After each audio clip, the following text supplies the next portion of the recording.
কেউ কথা বলো না। প্রথম দিন থেকে একই কথা বলতে বলতে আমি এখানে এসে দাঁড়ালাম।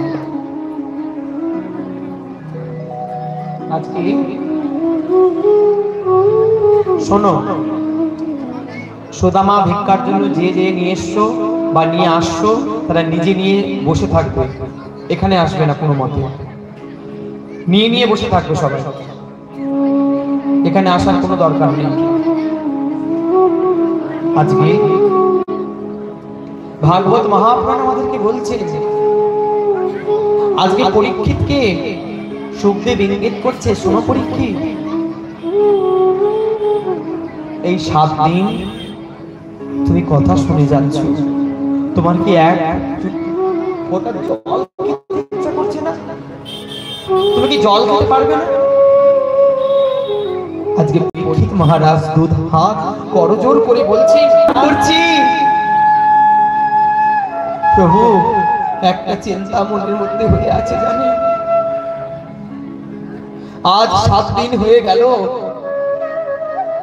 কিন্তু বুঝতে পারলাম না যে ভগবানকে কি করে ভালোবাসতে হয়।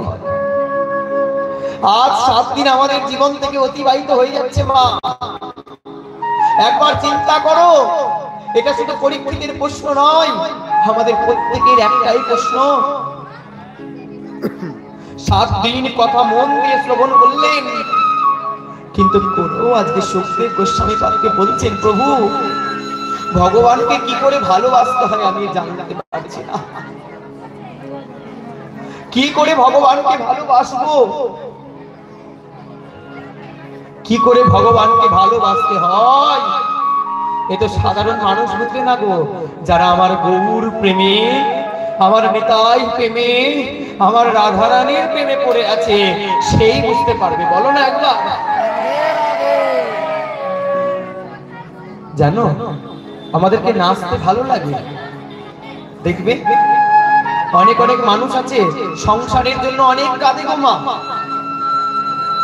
অনেক কষ্ট পায় সংসারের জন্য, কিন্তু কষ্ট পেয়ে পরে তার কি হয় জানো, তাকে লাঠি খেয়ে রাস্তার মধ্যে পড়তে হয়। জিজ্ঞাসা করা হলো, কেন তুমি এমন করে রাস্তার মধ্যে পড়ে আছো, কি কারণে তুমি পড়ে আছো?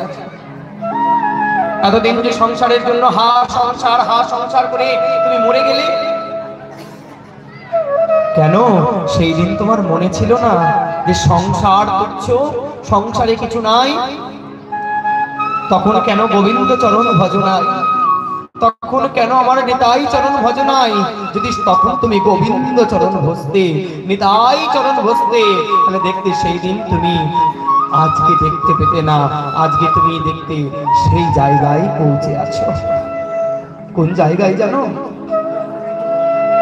সাধারণ মানুষকে চিন্তা করতে হবে না।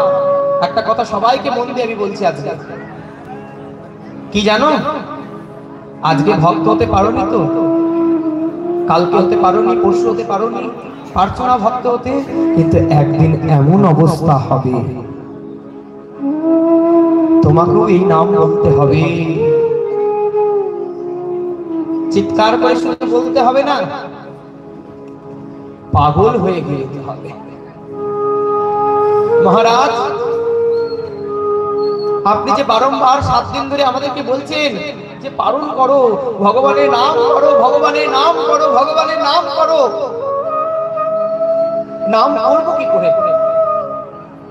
কি করে নাম করতে হয়? এখন তো আমাদের কাছে একটা সুন্দর ব্যবস্থা, হাতের মধ্যে নামের মালা নিয়ে জপ করছি, নামের মালাটা নিয়ে বাইরেও আমরা বেরিয়ে যাই। শাস্ত্র কিন্তু সেটা সিদ্ধান্ত দেয় না। শাস্ত্র বলেছে নাম করো নিরজনে বসে, তাকে চিন্তা করো, আর চিন্তা করতে করতে মালা করো। ও মা, আজকে সপ্তদিবসীয় কথার মধ্যে এসে আমরা পৌঁছেছি। শাস্ত্র বললেন, কোন ব্যক্তি যদি মন দিয়ে, প্রাণ দিয়ে ভাগবতীয় প্রেম গঙ্গাকে শ্রবণ করতে পারে, আজকের দিনে ভগবানের কাছে যা চাইবো তাই ভগবান পূর্ণ করবে। বলো না গো একবার। ভগবান সেটি পূর্ণ করে থাকেন। কেন?